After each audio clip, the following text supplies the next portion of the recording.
Это которая дает детям знания, чтобы они хорошо учились. Это человек, который учит детей, чтобы они были умными.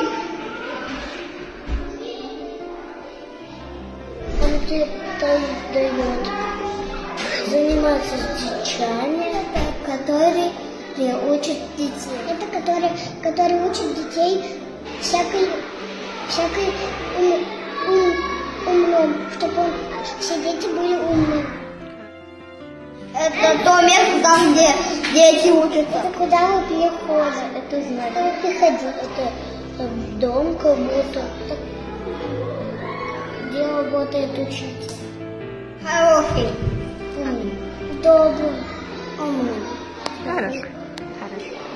Учитель должен быть умным и красивым. Он должен быть добрым, хорошим и всегда учить нас писать, рисовать и читать. Всего самого лучшего.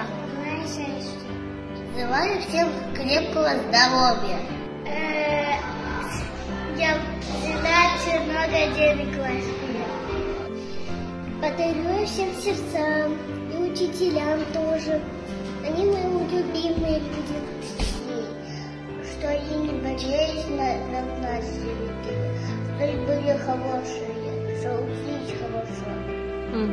Поздравляю учителей всех с праздником. Спасибо за ваш труд. Я поздравляю всех учителя. Я вас люблю. Спасибо за ваш труд.